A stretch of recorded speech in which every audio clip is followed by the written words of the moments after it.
our presentation, Mastering Logging in Java. I'm Jeanne, and this is Victor, and we are the authors of this book, Real World Java. Unlike my other books, which are on Java certification, this one is meant for people who know the syntax of the language, but aren't ready for a book on, say, Spring, because it assumes all sorts of things. So like early career people, students, people who are transferring from other languages, people whose shop has been on Java 8 forever and are therefore rusty. So if that's you or any of your friends, please tell them about our book. Also, we will be giving away this physical book at the very end of the presentation, so one of you will get a signed copy of the book. Yay! Today we're going to be talking about logging concepts, some popular logging frameworks in Java, a little bit about log4j, distributed logging, and then things that didn't fit anywhere else. So let's start out by hearing about logging concepts. Thank you, Jeanne. So when I first learned Java almost 30 years ago, I bought a book that was about 140 pages long, and I learned all of Java. Today, if we wanted to learn Java, you'd probably have to buy 140 books of 1,000 pages long. So it's changed a lot. So the reason we wrote this book was kind of to give you a sample of working code of all of pretty much everything you need to learn Java today in the ecosystem, Git, Maven, logging. And so this presentation is largely taken from that book. Everybody's first Java program was probably something like this, right? System out print line, hello world. So that was our first really hands-on introduction to Java and to logging. But system out print line it's a great way to generate log messages when you're learning Java, but it's not really going to scale in the enterprise. And the reason is there's really no control over what's logged in each environment, right? We want to be able to, maybe when we're developing locally, we want to log the program flow, we want to log the values of all the variables. You don't want to see all of that in a production environment, and somewhere in between and maybe in a non-prod deployment environment. So you need the ability to control what's logged in each environment. Also, there might be auditing requirements to have different keep logs in different files for different reasons. You might want to have error logging in a certain file so that you could see specifically what errors you had in your code. And then informational messages might be in a different file. Also, nowadays we have microservices. Everybody's writing microservices, so you might have an application that's processing a request that is running on one server, handing off to another server, and then to another server. So how do you keep all of the logs from all of these different servers together in one place? Also, system out print line is printing things to the console, but if you want to be able to look for information, right, search for particular criteria, or filter by certain criteria, you really can't do that using system out print line.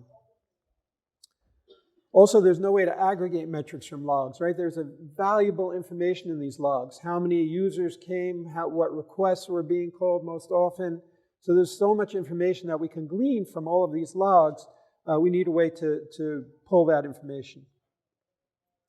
Also, if you did nothing else in your program except display all the log messages, it's going to take a lot of time. And all of that time is impacting the performance of your application. So wouldn't it be great if we could only log the messages, only display the messages that are going to be displayed in that environment? Or wouldn't it be great if we could do the logging asynchronously? Wouldn't it be great if we could do lazy logging so that we don't have to compose a complex message if it's not going to be logged anyway? So you can't do that with system out print line. Also, if we're outputting to files, we want to be able to specify what those files are, and we also want to be able to specify a log rotation. How big can a log get? We don't want it to be over X megabytes, or we want it to roll every day.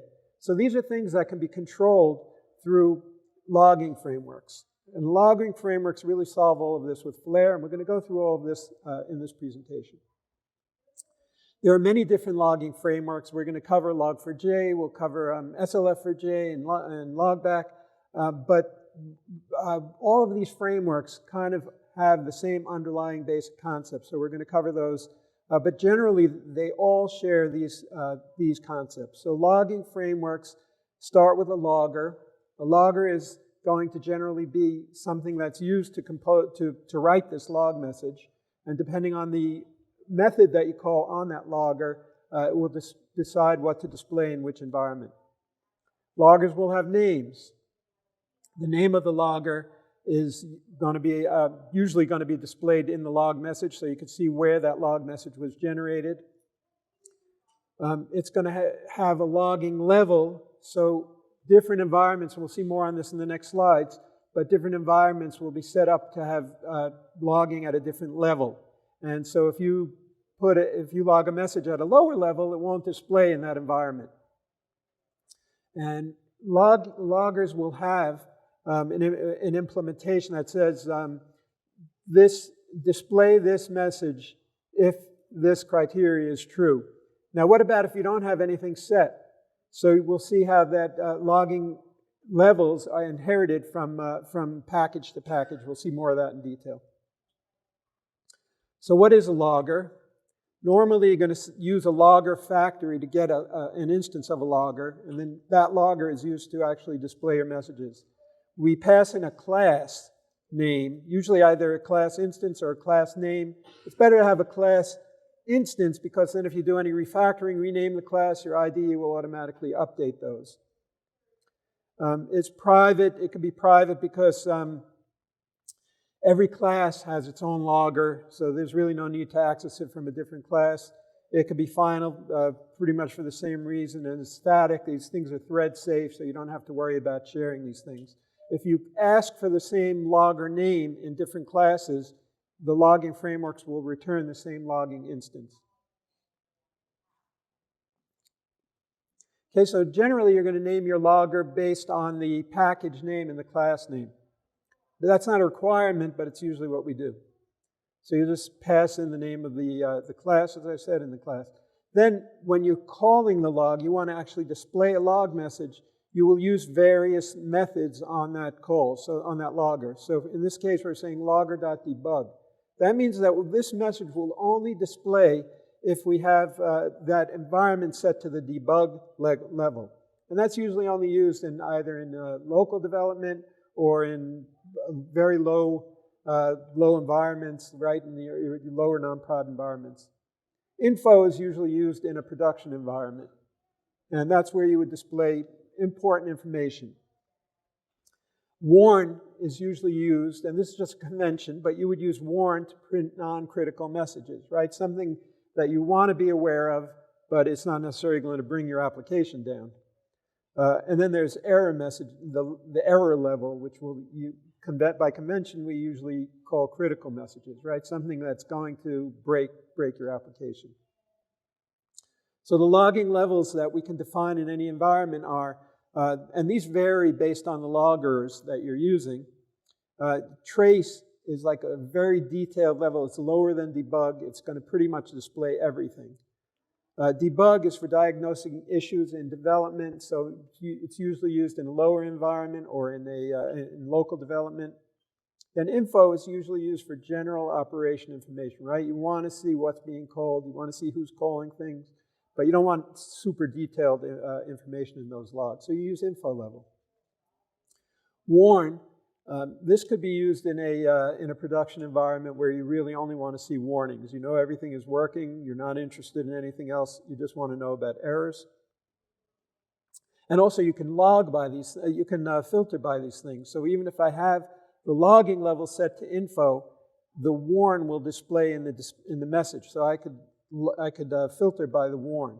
Also, error is for systemic operational failures, meaning things that are not necessarily going to bring your application down, but they're things that you want to know about. They're important. And fatal means that something is going to break, right? You had an out-of-memory error or something like that. Now, within any particular environment, normally when we do deployments, you're going to deploy to a dev environment, then you're going to deploy to, I don't know, QA, UAT, prod. So each one of these environments is going to have its own logging level. Normally what you will do is we'll set the root logger. So the root logger is kind of like object in Java, right? It's the mother of all logging levels.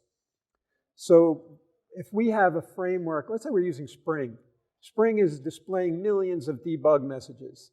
We don't want to display every debug message that Spring is putting. We're not interested in that. We're only interested in the debug messages of our code. So we'll set the root logging level to warn.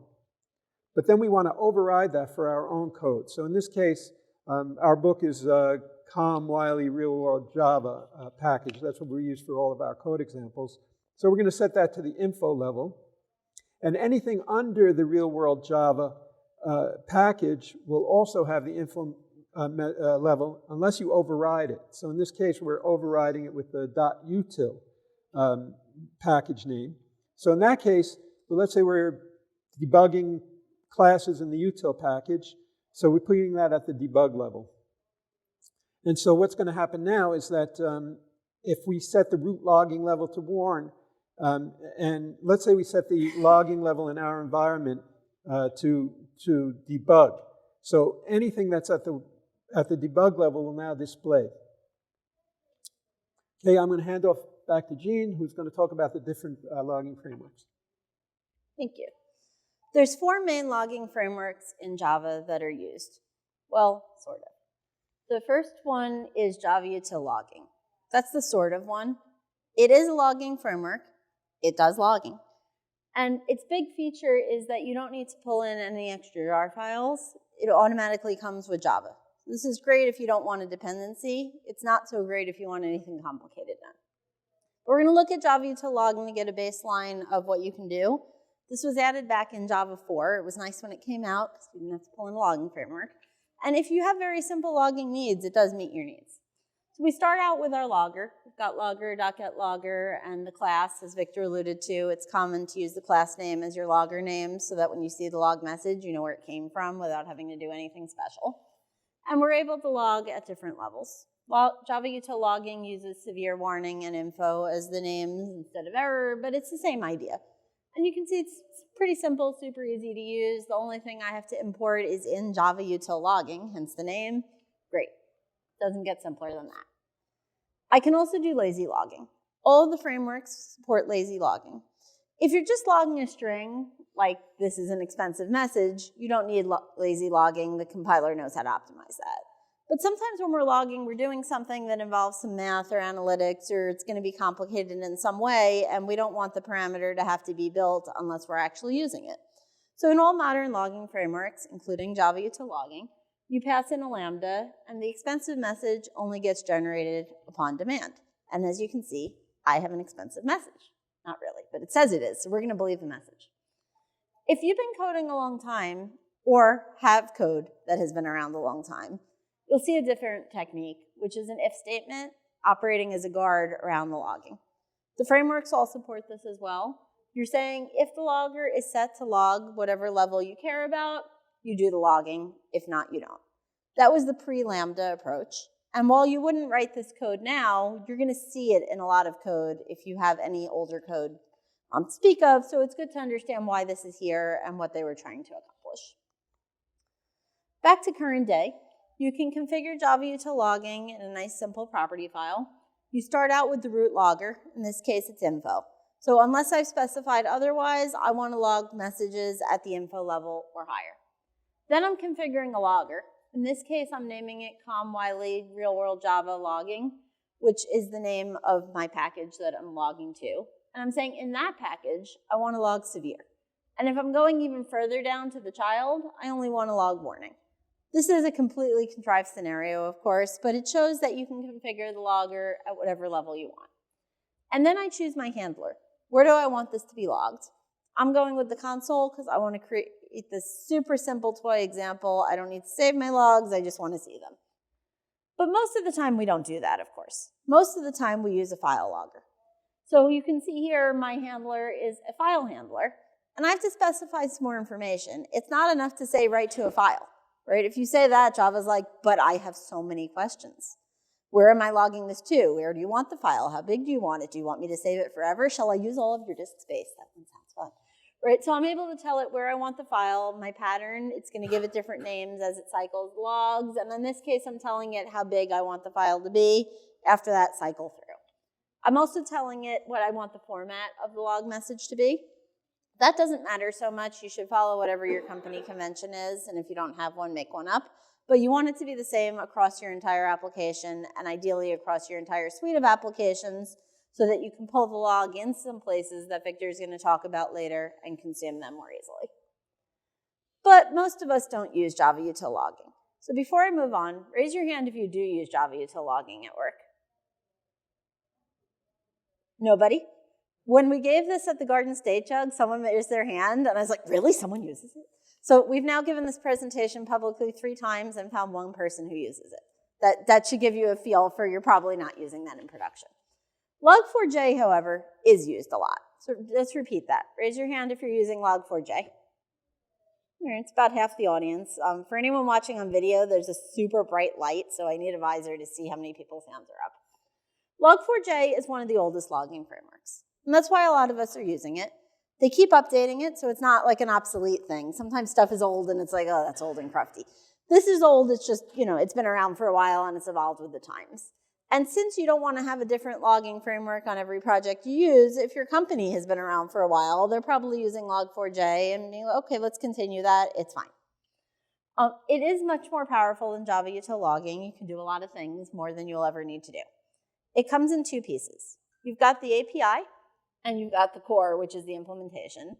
And then there's a whole pile of other pieces for specialized needs. So like if you're going to have YAML as your configuration format, which I don't recommend, but you can, or you want to output to a database or a queue or anything specialized, that comes in a separate jar so that you don't have this humongous jar that knows how to do everything that you would never want to do. So we're looking at the logging, and we can see it looks pretty similar to the other one. I'm importing things instead of Java this time because I'm using Log4j. But I still build my logger, and I log my log message. Now, you might notice something is missing here. It says logmanager.getLogger, and it doesn't say what class it's logging from. You can specify a name, but by default, it uses the class you're in. And that's great, because that's what you want to do 99% of the time. It also allows you to copy and paste that logmanager.getLogger between classes and not have to forget or remember to or hope your IDE changes the name, which is a super sweet side effect. But I can pass in a logger name. In this case, I've got logging with parameters. You'll often see this .class.getName thing, so we don't have random strings in our code, and it shows that we're intending to match it. But what's interesting is I can also use a formatter logger. So I'm using getFormatterLogger as the factory method. And you can see the difference between the 2. The first one is a generic logger, which uses squigglies for the placeholder. And the second one uses Java string formatting, just like we would if we weren't using logging framework. And this is great, because as Java developers, we are either familiar or aspire to be familiar with the syntax. And I've got stuff like %string, which is a string, %f, which is a floating number, %d, which is a digit. For my floating number, I have 0.1 because I want 1 decimal point, and I'm able to specify all of that formatting in my logging string instead of having to call string.format. So that's pretty convenient, and it's nice to know. So it's very important with Log4j to be aware that there are these 2 distinct logging formats. I can configure Log4j in several formats, one of which is a property file. And you can see the language here differs a little from Java util logging. Here I have an appender instead of a handler, but the ideas are the same. So I've got my root set to error. If I don't specify anything, I want to write error to standard out. As an aside, if you are running something on a shared server, you should never output anything standard out because it goes to a place that other people can see. I also have a separate logger for the com-wiley real-world Java package. You can see all of our examples are from the book, which is why they have book package names. And for that, I'm going to log more detailed messages, still to standard.out, because that's what this page is doing. And I'm going to have my layout, just standard message, a new line, nothing fancy there. I can also use an XML format. XML has been very common for Log4j historically, so you'll still see it around. I like the property file format better myself, but there's definitely a level of taste and personal preference to this. And again, you should do whatever your company uses, because it's really annoying to go into a project and be like, this one project does things different. So here I've got my rolling file as my type that I talked about before. You don't want it to use all your disk space up, so I'm specifying what I would like to happen. So I want this to roll over when it's 1 megabyte, and when I have 3 of them, start deleting. 1 megabyte is teeny in the world of logging. You're going to have yours set to much higher. But when you're testing things, it's nice to be able to see that they work with small amounts of data and not have this 10 megabyte file for the sake of testing. When I use this in production, I'll do 10 megabytes or even 50 megabytes as my size because I don't want a million files, and also I have a lot of load. There's a lot of things that get logged. You can use YAML, as I talked about earlier. Again, it's a matter of taste. I don't find this to be easier. I like YAML for some things, but logging configuration isn't one of them. But this one also talks about a root logger at error and logging to system out print line. How many of you remember this? Yeah. So in December, a couple years ago, in 2021, we had an adventure with Log4j. When you read about it, it's like, oh, Log4j had a security finding. It did not have a security finding. It had 4 security findings within 2 weeks of each other. So every time you patched, it was like, guess what we get to do again? I'm showing this both because it shows that this is a well-used framework from the fact that they kept finding stuff, but also so much attention got paid in 2021. It was very, very, very thoroughly tested. So, there's not going to be a major hole left. People went looking and digging to find stuff, which is where some of the others came from. And also they were trying to get it out fast. So it was like, well, we fixed this part and not the other part. The other reason I show it is if you're on Log4j, you must be on version 2.17.2 or higher. Ideally, you're on the latest version, but we all know how that works. But if you're on 2.17.1 or lower, you are subject to one of these 4 things. And as much fun as it was in 2021, it's not any more fun the second time, and it comes with the added bonus of being embarrassed because, like, why didn't you fix this in 2021? So 2.17.2 or higher. Anything that is in this font, like with the little background thing, comes straight from the book. So this is a screenshot of something that came from the book. Also, I see someone taking notes. This presentation will be on Speaker Deck shortly afterwards at speakerdeck.com/Boyarsky, so you may want to write that down as well, and then you'll have an electronic version of this page. Speakerdeck.com/Boyarsky, which is my last name, and you can find in the catalog for this very event. It is. The presentation isn't there yet. It will be up shortly after this. I find when I put the presentation up in advance, people read it and don't listen to me, and who wants to encourage that behavior? Our next logging framework is Simple Logging Facade for Java. So again, show of hands, who uses SLF4j? Less than Log4j, but a good number of people. Simple Logging Facade for Java was written to create a common API so that you could switch logging frameworks without having to go back and change your code, which is a great idea. It also comes with more than one jar. It starts with the API jar, which, as you might imagine, contains the API. And then you choose which other jar you want to use. They do provide their own implementation, SLF4j Simple, but you can use it with Log4j or Logback, which we'll see shortly, or pretty much any logging framework there is. So it's super flexible and insulates your code from your choice of logging framework. So we have an example here. It creates a logger. It takes a class name instead of a string, which is nice because that reinforces that you really should be using class name here. And we have the squigglies that we saw with Log4j. It doesn't have a formatted string version, so you actually have to use string format or dot formatted, which is the same thing, if you wish to use the Java syntax for string formatting.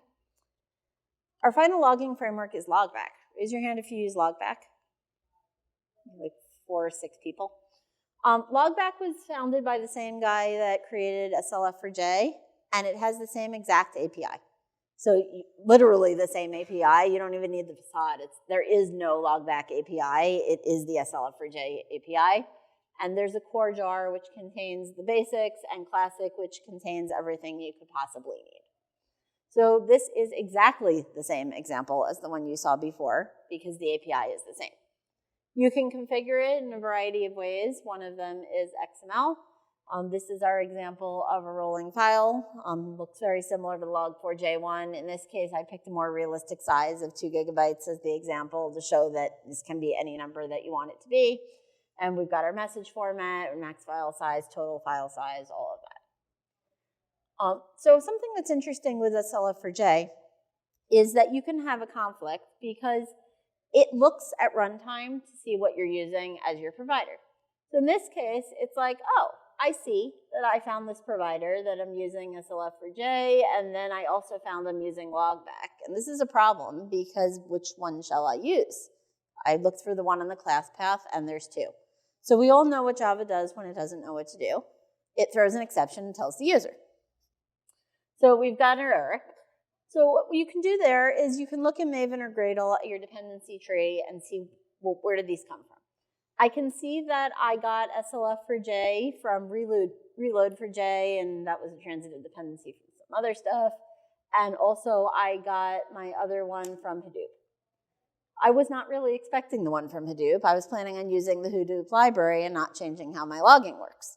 So what I do is I go into my Maven POM and say that I want to exclude this reload for J thing that I wasn't really expecting to get in the first place, and now I only have logback on my class path, which was the one that I was intending to use.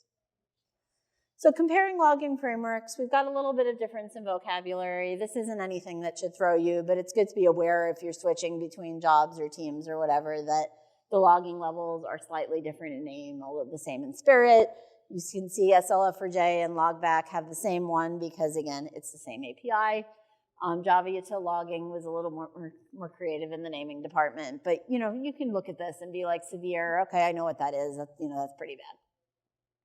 Similarly, for the language, most of them use the console, well, all of them, sorry, use console and file. Most of them use the common ones. If you're using something super obscure like socket, check that your logging provider supports it.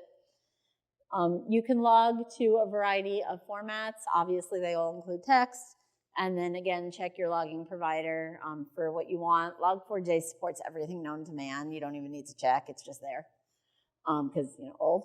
There's some terminology difference. A handler and a formatter are the same thing. An appender and a layout are the same thing. This is just stuff to be aware of, again, if you're switching jobs or teams to know what's going on. So log4j3. When I submitted this presentation many months ago, I was like, log4j3 will be out by the time of the presentation. Well, so we'll do an extended thing about log4j3. And as you might imagine, that is not how it turned out. But I'm going to give you a preview of what's coming anyway. So first of all, we're currently on log4j2. Log4j1 was retired a long time ago, decade ago. Shouldn't be using log4j1. It should be gone by now. It's had 10 years. Log4j2 is the current version. It's not going to be deprecated or retired or anything like that. So when log4j3 comes out, we're going to have a long time to deal with that. Log4j3, I'm going to state, comes out in 2025 because it is currently March. So that seems like a sane statement to make. But there's not an actual date yet. So there's a good trajectory here. In 2023, they came out with an alpha release. That's what you want to see from a framework, right? It's out there. People are going to start playing with it, see what happens. About 6 months later, there's a beta release. Also, great trajectory. You have an alpha, and then you have a beta, and then you release it or not. Then in February 2024, there is a second beta. Again, that happens, right? People discover things during the first beta. You fix them. You have another release. Then there was a problem. The API for log4j3 is the same as the API for log4j2. This is great for when we all need to upgrade. What's not so great is that they needed a log4j2.24 release in order to continue because of some of the APIs. So they had to wait on that. And then there was some more waiting, and then November 2024 happened, and there was beta 3. Like, all right. And now we're waiting. It's been in the consensus building phase for a good while. So we're sort of at the point here where it's like we're waiting for people out of the time and energy to deal with it. Luckily, it's not something, if you're a business developer, that affects you very much.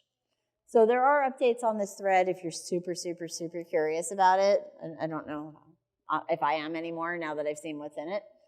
But looking at log4j3, this is a log4j2 example. This is also a log4j3 example. It is exactly the same. And that, again, great as a user. So wait a minute, this is the same thing. Well, it's the same API. In order to use it, you use a Maven BOM or bill of materials, or in Gradle you pull in this stuff, and you use the version 2 API and the version 3 implementation. So we see our BOM, great. So why do you even care about this? Well, log4j3 includes modules. Who uses modules? Yeah. So we don't care about that benefit. But someone does, not the people in this room, but somebody. And it is good that they're upgrading to modules for people who do need it. It's a smaller core artifact because they've been able to get rid of a lot of stuff that's been obsolete through the years. They've moved a lot of things out into other jars that you don't need, got rid of the deprecated code, got rid of obsolete code like super old versions of Jetty. So, it's a breaking change version because it's 3, so it's the opportunity to update that. But we don't upgrade for a smaller jar unless we're doing embedded development, so that doesn't help me any. They updated the dependencies. That's nice. In my log4j2 file, I have some exclusions that I don't want certain things to come with it. There are no more optional dependencies. You use what you need. That's great. And you get this automatically by upgrading. All right, so that's kind of nice. So in terms of user-facing changes, I strongly recommend you wait for examples before trying this because I tried the examples and none of them worked. So definitely a beta release. They are changing the property file. They're changing it to use the Jackson data format. So you can change your property files at your leisure. It's fully backward compatible, but eventually we're going to get used to logging files that look like this. For people who are doing integrations with log4j, aka not business developers, they changed all the property names to get log4j2 out of them, which is nice. But all the properties are backward compatible, so this is going to be definitely an upgrade at your leisure. You have no hurry at all in the world. So I'm glad I didn't put log4j3 in the title for this talk because it was a very tiny, minor part of it. Let's go on to some more advanced topics about logging that go beyond the scope of the book. Thanks, Jeanne. So, as I said earlier, most of our applications nowadays, or most serious applications, are using microservices. And we want to be able to see all of these microservices output, right, the logs in one place. You don't want to have to go from server to server to try to put everything together. So the challenge is locating offending services when something breaks, right? Somebody makes a call, it didn't respond as expected. I made a call to service 1 called service 2, called service 3, and created a response. Somewhere along that line, and mixed in with all of the weeds of all of the logs of everything else, we need to be able to compose or figure out where in this trail, in this sequence, this mess happened. So if we have to go from server to server, it's going to be very difficult. What we really want to do is have everything in one place so that we could do our analysis and our filtering. That's not the only reason, but also logs contain valuable metrics, right? Who's calling what, how many times was this service called or that service called. So it would be great to be able to have everything in one spot so that we could do the aggregation. And again, if somebody makes a call and it breaks, how do you coordinate all of the calls that compose that request? There's a technology called micrometer tracing, which I want to discuss also. And we'll see more about that in the next coming slides. So what the world has created is distributed logging platforms. The Elasticsearch is probably the most popular today, and we're going to talk about that. Splunk is a legacy logging service, a distributed logging platform that's still heavily used in production and still in active development. There's also a newcomer, relative newcomer, called Loki. The nice thing about Loki is that it integrates with Prometheus and Grafana. We'll talk more about that. So let's talk about Elasticsearch, the ELK, or the Elastic Stack as it's called nowadays. So it's composed of the E, the L, and the K. E is the Elasticsearch logging engine. This is like the database that contains all of the log messages. It also provides APIs for creating new log messages or for querying and filtering. The L in ELK is Logstash. So Logstash is a log forwarder, right? Your application outputted log messages. How do you get that over to the Elasticsearch, the Elasticsearch database? So Logstash is used for building complex, really serious ETL, extract, transform, and load pipelines so that you could figure out exactly what logs you want to pull into the Elasticsearch engine. Then there's the K. K is Kibana. And Kibana is used for metrics visualizations. You can see from this slide, you can produce all kinds of dashboards, bar charts, line charts, everything like really, really robust offering of visualizations. And then there are the beats. So there's file beats, metric beats. These are kind of event-driven things that will send, based on events, send information over to your logs. Okay, Splunk is, as I said, this is the legacy logging platform, and it's really pretty good. It's a little slow, but it's really extremely capable. So I could type in a search string into the search bar, and it will automatically filter all of the log messages based on that search. It also does tables, so you can do aggregations, you can do all kinds of filtering and export your data. It's really pretty powerful, and it's heavily used in enterprises, modern enterprises. Then I said the newcomer is Loki. Now the killer feature of Loki is the integration with Prometheus and Grafana. Prometheus, if you haven't used it, is a metrics time series database with a query engine called PromQL. So you can write queries for Prometheus and PromQL, and it integrates with the visualization framework called Grafana, which allows you to, so in Grafana you could create PromQL queries, and it'll show you over time, like you can see over here, it shows you the metrics that you are querying over time. The nice thing about Loki is that it integrates with that. So I can mouse over certain parts of let's say I see a spike and I want to understand why that spike happened. I can mouse over that spike and I'm going to see the log messages associated with that spike. So it's really very handy, and it's gaining heavily in popularity. Now this feature I want to discuss, because this is, I don't know if people are using tracing in their applications. So they have open telemetry, they have different tracing frameworks that people use. But you don't have to be using these to get this benefit. And this, if you're not using this in your company, suggest it, and you're going to get a bonus this year. It's critical for problem resolution, and it's so easy to implement. What it does is all you have to do is include the dependencies for micrometer tracing, and it will automatically inject a common trace ID into your application logs. And the beauty of it is that if that service calls another service, micrometer tracing, if both of those services have that dependency, they'll respect that common trace ID.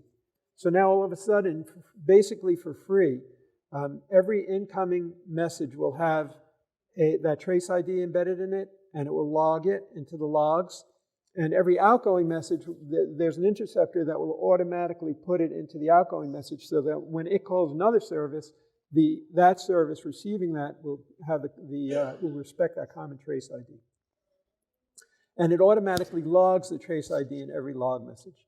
This is the dependencies. So you need Actuator, because Actuator does has some of the basic classes required for it. And you include micrometer tracing bridge OTEL. Now, in order to get the trace ID to display, it will display by default in Spring, but you can also set a logging pattern. So in this case, the 5P over here is the syntax for displaying the logging level. So if I display a message at info, it'll display info over there. And this is saying allocate 5 characters for that. And then it'll print based on the placeholders. So it'll print the trace ID and the span ID. The span ID is basically the trace ID that's localized for just this application. So it splits it in. The trace ID is the common one that goes across all of the microservices that are involved. And so that's, I will hand back now to Jeanne to finish up. Sure. Okay, the trace ID is automatically assigned by micrometer tracing. If there's already a trace ID, it's embedded into the header of the call. So when you're getting a request, if you look at the request header, you'll see that there's a tracing ID. And depending on the framework that you're using, if you're using OpenTelemetry, it uses a certain trace ID header. So if you just inspect that header, you'll see the trace ID in there. And then on the outgoing call, when the interceptor will automatically insert that into the outgoing call. So if you put a breakpoint, you'll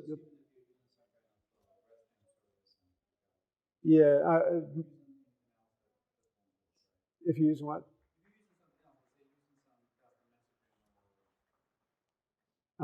So in my applications, we're using Spring Boot, and so Spring Boot automatically provides these interceptors. I'm not sure if you're not using that. You can get it to work over JMS. It's a little bit of a pain, but it's the same thing.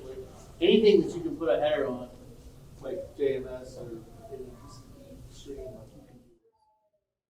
One thing interesting is that we, in my company, we had our own trace ID before any of this was going on, and we want to respect that for the applications that don't use micrometer tracing. So we created an interceptor that automatically looks at the activity ID that's provided, and it converts it into a trace ID. So there's all kinds of fancy things that you can be doing with this. So to finish up, we have some odds and ends. We know this couldn't be a talk without mentioning AI.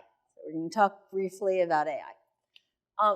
First of all, there are a lot of commercial tools that charge you lots of money to use AI in order to do things. I did not pay money to try them because, stingy. But I did play with ChatGPT a little just to see what I could get out of it for free, and it was really interesting. So the first thing I did is I fed it a bunch of log files, aka the max window that ChatGPT will let you type in, from CodeRanch, which is used to be known as Java Ranch. It's a forum for asking and answering questions online.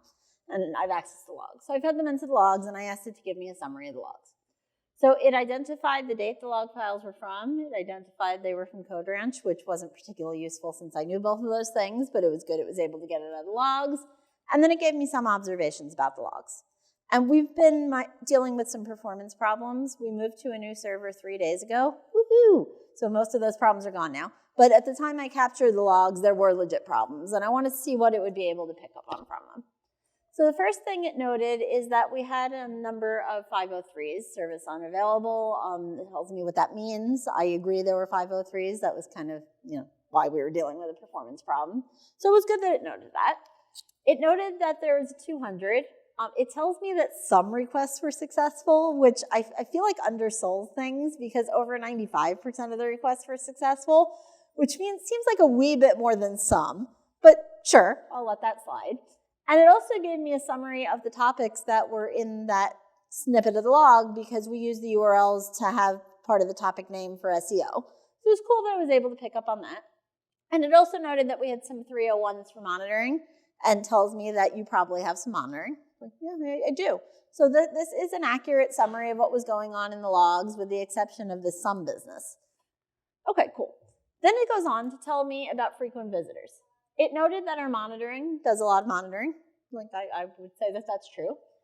It tells me we got various IPs from different regions, which is true. This is a worldwide site. I would be surprised if we didn't. Also, Google Analytics tells me that we have a lot of people from across the world.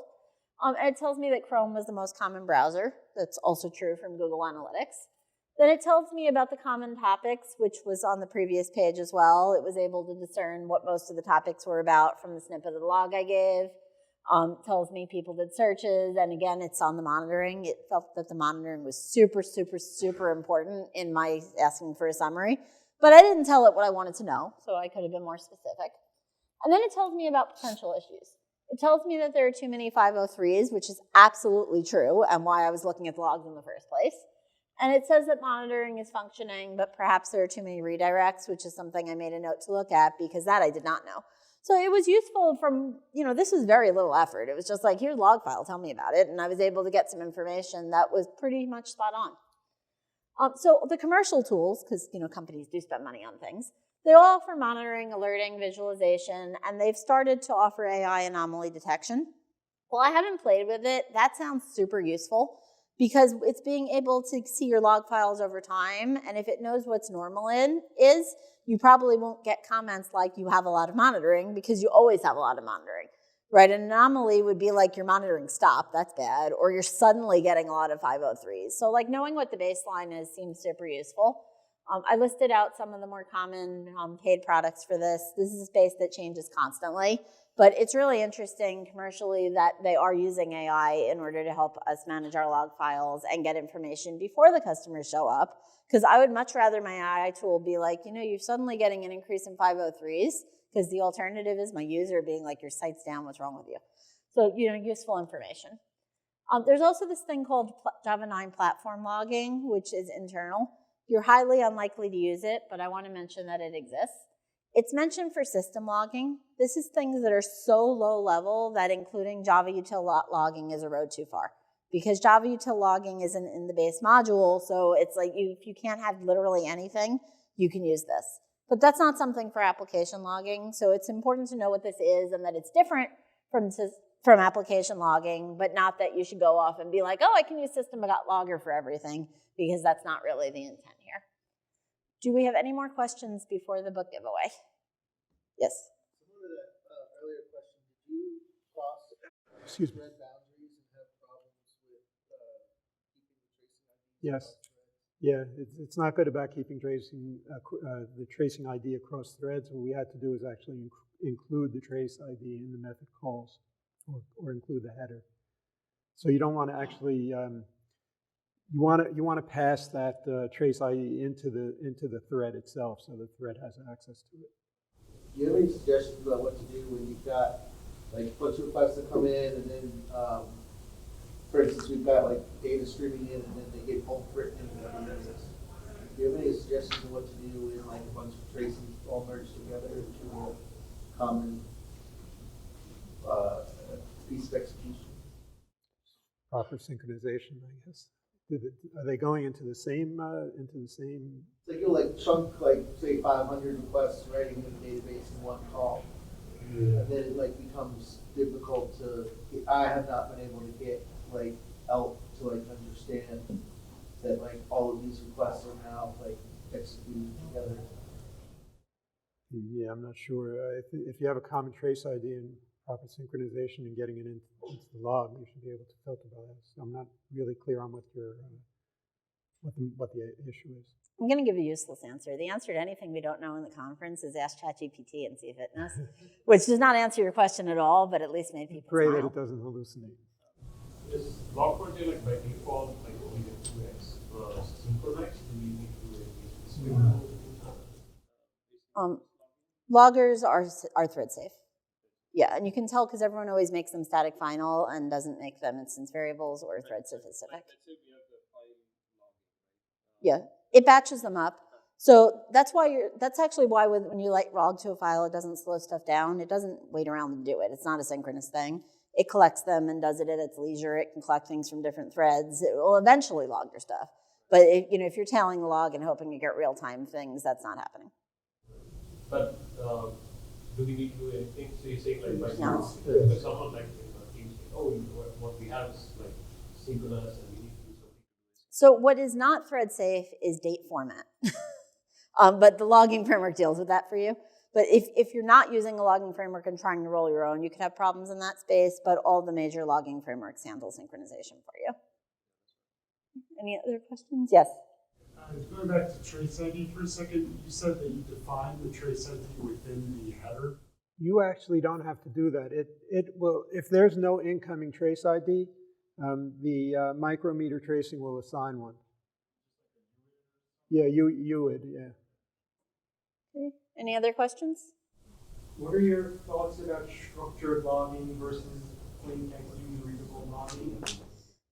First of all, structured logging doesn't prevent you from reading it, but I prefer structured logging because I use a lot of tools to ingest it too. How about you, Victor? Yeah, no comment. Okay. Any other questions? Yeah, is there anything new with structured logging with Log4j in version 3? No. I've read the release notes thoroughly. It does not appear. Any other questions? Okay, we are now going to do the book giveaway. The way this is going to work, and we're all going to show that we're kindergarten graduates and know how to count. I point to you, you say the next number. The first person is 1, the second person is 2. Do not skip numbers. If you don't want the book or you already have it or you don't like books or whatever, say pass, because my goal here is to draw one number at the end of this and not have to be like, oh, this person doesn't want it, this person doesn't want it. So we're going to prove that we can count. 1, 2. Okay, it needs to be somewhere where I can see. Okay.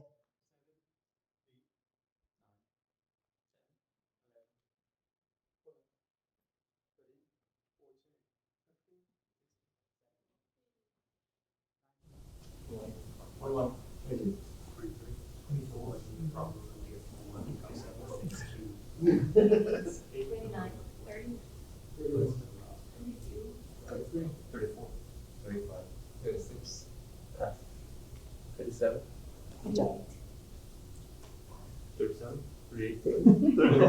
39.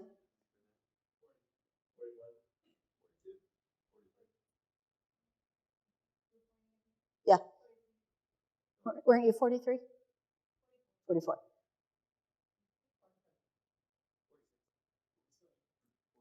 All right, that went well.